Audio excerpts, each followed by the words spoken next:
Over the last 2 decades, I've taken many bold decisions in my life.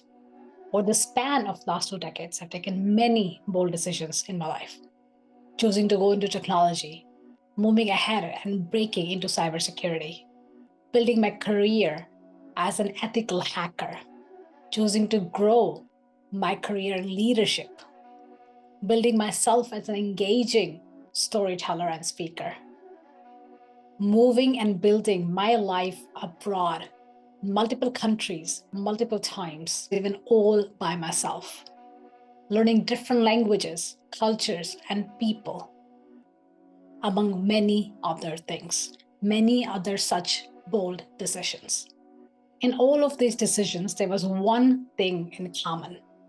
I was out of my comfort zone each and every one of those times. Nonetheless, and despite all that, I realized that there have been many times in my life where I felt paralyzed, where it's been hard to step out of bed, where I felt out of place, mind, and space.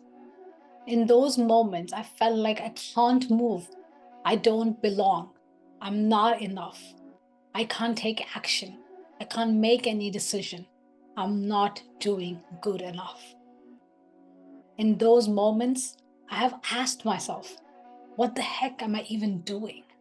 In those moments, I have felt like an imposter. But is this necessarily a bad thing? How did I reframe my mindset and change my life forever? I'll be sharing with you in today's video.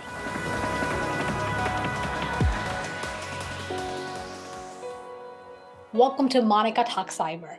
On this very channel, I share with you real stories, real experiences, and real tips to 10x your career and your life. So if you wish to accelerate your career and life and grow faster, subscribe to my YouTube channel, Monica Talks Cyber, click on the notifications bell, and let's get growing. This is Monica Talks Cyber. I've had my own share of hardships in life. Achieving my goals never came easy to me. Through all the decisions that I made, through all the steps and actions that I took, I've always been outside my comfort zone, pushing my limits and stretching my boundaries. Despite growing, learning, failing, but also sometimes succeeding, I have felt like an imposter. An imposter syndrome is more common than you think.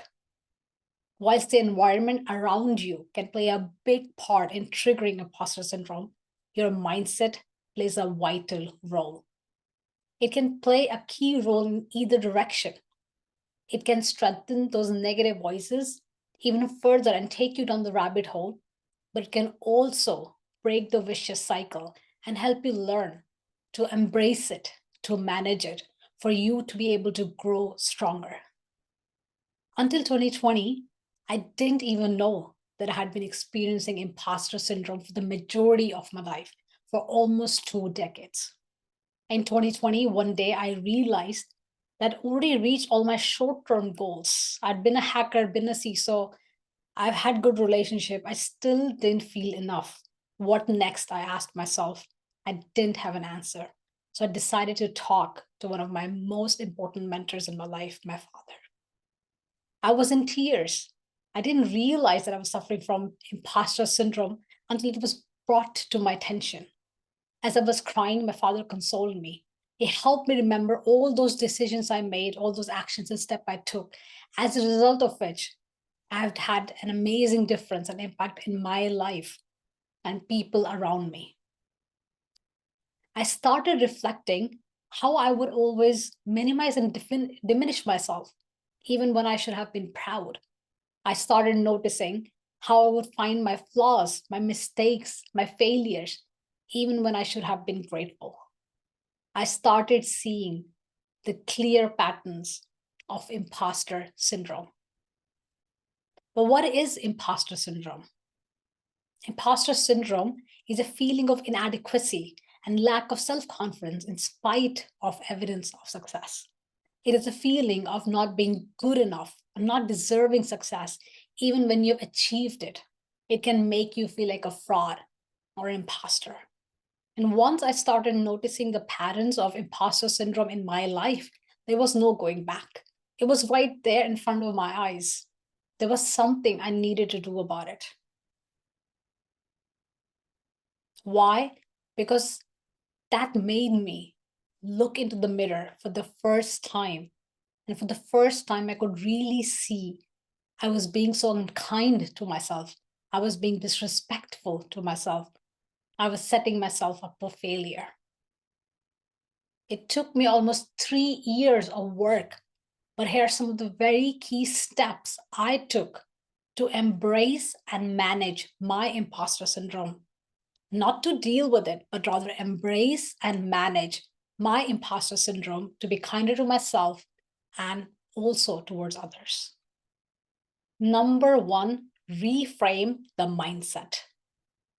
Reframing our mindset or reframing our thinking from a fixed mindset that wants to control everything and be in control all the time to a growth mindset where being uncomfortable is good and is considered as a sign of growth is the very first step in embracing and managing imposter syndrome. This shift in perspective allowed me to not only recognize but really embrace my strengths, my weaknesses, but also my potential.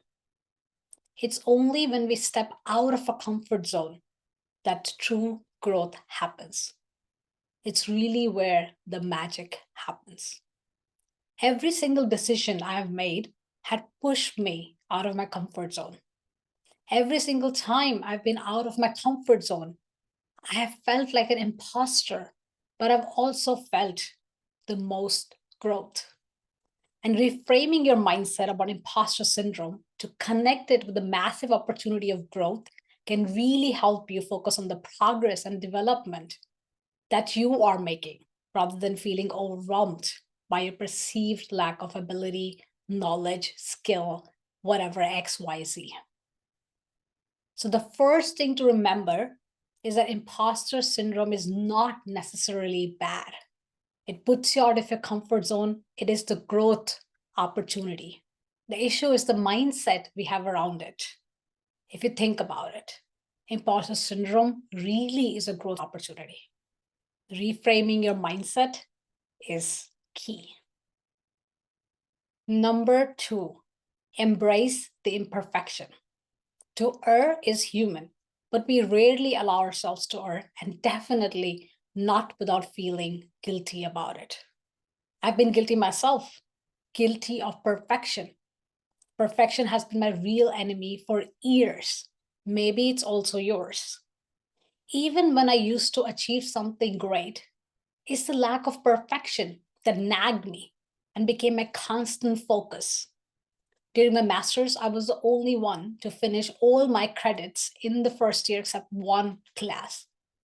If I wanted, I could have finished my master thesis and gotten my entire degree in just 1.5 years instead of 2. But I ended up writing the entire last year. Not just writing, but rewriting and rewriting still until I felt it was close to perfection. Do you recognize the problem with that? While perfection was my aim, it was unattainable since nothing ever felt like perfect. And this is the biggest challenge with perfection. You want perfection, but nothing is ever perfect. So you're never really done. I had to change that. And even though it took me many years after that to put it into action, I started giving a hard no to perfection. In 2020, I had an ambition to build Monica Talk Cyber. I didn't know what it would entail. I didn't know where it would go. I still don't know everything today. I didn't even have a perfect website, but I just bought a domain, just launched a quick website up, and there was a first time in my life that I jumped into the cold waters, launched Monica Talk Cyber, and started building my brand. Ooh.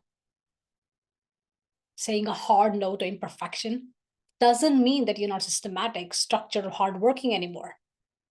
It doesn't mean that you don't care as much anymore, because I care so much about my brand. It just means that you embrace imperfection and don't wait for 100%. It just means that you apply for jobs even when you don't meet 100% of the criteria. It just means that you take that leap even when you're not 100% ready. Perfection is the enemy. Number 3, focus on the process. This is something you have likely heard from many, but what does it really entail? We have multiple goals in our lifetime. We have multiple dreams. What you dreamt of 10 years ago is different from what you dream of today. What your end goal was 10 years ago is likely also different from your end goals today. Who you were 10 years ago is different from who you are today. Dreams change, end goals change. The only true constant in this is progress and growth, or lack thereof. Let's take a real example. In 2007, I decided I wanted to be a hacker. In just 4 years, I did.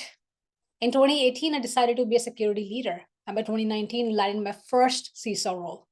In 2019, I wanted to build my brand, Monica Talk Cyber, and launched it in 2020. Since then, I'm still in the very, very beginning of my journey. I don't even know what the destination looks like. Is there even a destination? Maybe a short-term pit stop, but will I ever be done with it? Does it mean I should be freaking out? Well, I did. After I jumped in the cold waters and launched my brand, it was scary. I came to the realization I didn't have a destination and I freaked out. But it was good. Being uncomfortable helped me focus on and embrace the process. I still don't have a final destination for Monica Talk Cyber, but today it's okay because looking back, I realized the real reason. That's what enjoying a journey is really about. Creating, failing, learning, rebuilding, and enjoying all while you do that, even when you don't know what the final destination looks like. Every time I just focus on the results, I forgot enjoying the process. I was filled with anxiety, which made me feel like an imposter. In 2020, I finally learned that being solely results and outcome focused was becoming real hazardous. Focusing solely on the outcomes and results contributed to my anxiety and leading me towards more and more imposter syndrome. Many times, even when the desired results was achieved, the lack of focus on the process and enjoying it made my victory bittersweet. Since then, I've started to focus on and enjoy every process, every step, every lesson along the way, no matter the destination or even when the destination is not truly clear. Focus on the process. Number 4, cut yourself slack. I've talked to many successful people, including my mentor.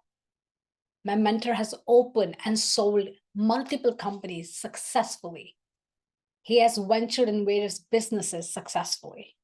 I've read, listened to, and talked to various influencers. Here's one thing I've learned from them. Here's one thing that they have in common. No one has it all figured out. No one. At no stage. Even with a billion-dollar company like Tesla, Elon Musk didn't figure out how to take over Twitter in a good way. No one has it all figured out. Neither I, nor you, nor the third person claiming to have done it all and figured it all out.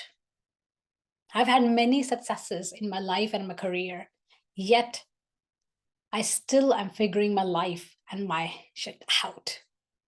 Even as a leader, as a CISO, as a speaker, as a YouTuber and a podcaster, there's always be something that I don't know, even in the field that I've worked for in decades. There will always be something you won't know, even in the field you're supposedly an expert in, and that's okay. It's more than okay. Becoming a CISO, launching Monica Talk Cyber, reaching various successful pinnacles in my life, whatever you call success, has only taught me one key thing: how I will never know everything, how I will never be done, and how it is so okay.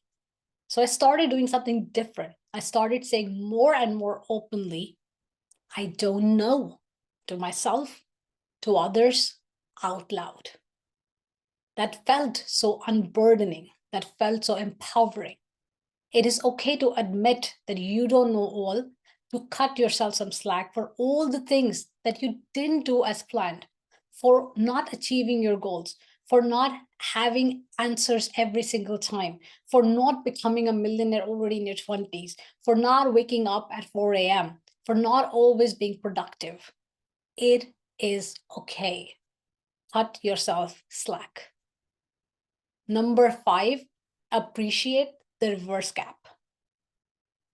We cannot connect all the dots looking forward, but we can looking back. That's the reverse gap. Despite putting in real effort, consistency, true passion, I would many times disregard my reverse gap, aka looking back at all the amazing progress that I had made from a time in the past till today, all the growth I had achieved till today, all the opportunities that I had unlocked so far. I would disregard my reverse gap, and that would many times make me feel like I'm not enough, like I didn't belong, like I don't know what the heck I'm doing. It took a deep look into the mirror, a deep reflection connecting those dots in the past, a deep sense of gratitude for my reverse gap to help me understand, embrace, and manage my imposter syndrome. Every single night when I go to bed, my partner and I say out loud one thing we're grateful for in our lives, one thing we're grateful for with each other, and one thing we're grateful for with ourselves. Nothing else or no one else can fix your imposter syndrome. And it doesn't even need to be fixed to begin with. It needs to be understood, reflected upon, and embraced. That happens by reflecting and always being grateful for your reverse gap, being grateful for today and being excited for tomorrow. Appreciate the reverse gap. Number 6, accept your uniqueness. One of the biggest reasons for triggering imposter syndrome, is comparison. Comparison with those around us, comparison with the boxes we don't fit in, comparison with what we lack or do not have. Yet the biggest thing that we miss is that our uniqueness, you being different, is your strength. It is something that sets you apart from the others and gives you a competitive edge. It can be something as visible as a special skill or talent, or it could also be something more uncommon and complex and intangible, like a different perspective of life or the world around you. I've been told by many over many years how what I did differently was apparently always wrong. How if I didn't fit the society stereotypes, I was wrong. I've been pulled down by many so-called leaders trying to put me in my place, a place that fits their stereotypes, a place that fits their narrative, a place that fits their expectations of me. For many years, I did. For many years, I tried to play their game by their rules that they set for me. Result, I felt lost. I didn't recognize myself. I didn't know who I was anymore. I wasn't happy. That's when I realized I needed to play the game with my own rules. That's when I realized that I can set my own rules. And here are the top 3 things that I have learned through that experience. Number 1, you do not need to fit stereotypical boxes. Number 2, you do not need to fit somebody else's agenda. Number 3, you do not need to change or hide your identity to please anyone. You don't need to fit in. It's okay to not always belong. It's okay if you're not the best at everything. And it's even okay, even if you are weirdly different. Accept your uniqueness, accept your weirdness, treat yourself kindly, be your best friend that you truly deserve. Number 7, the win-win mindset. Having a win-win mindset can be a great way to embrace and manage imposter syndrome. When you have a win-win mindset, you view every situation as an opportunity to collaborate and grow. And you're focused on finding solutions that benefit everyone. What do you think? You expand.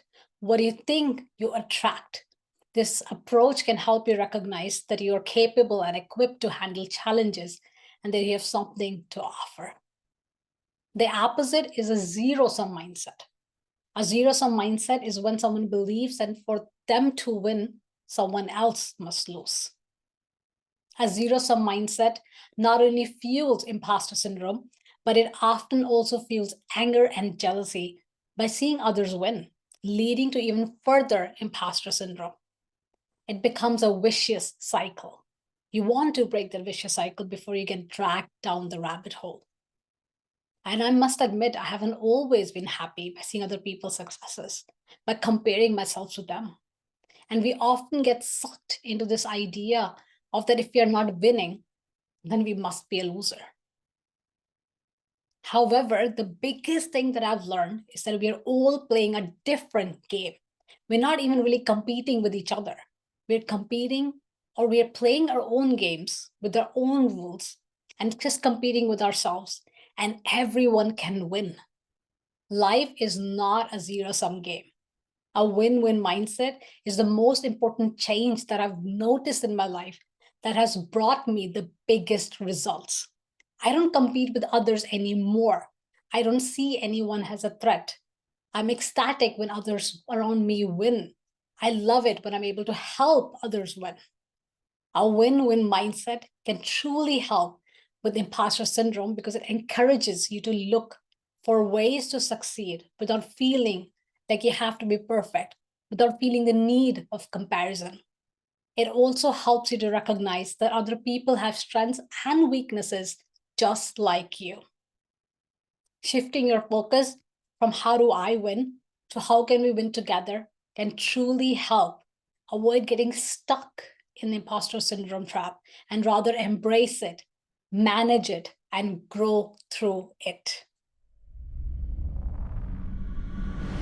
Even though it took me almost 3 years of work to apply these 7 steps to break a cycle that was built over more than 2 decades ago, these are some of the very key steps that I keep on coming back to reframe my mindset and help me utilize my imposter syndrome, help me appreciate being out of my comfort zone, help me grow, and help me be kinder to myself and also towards others.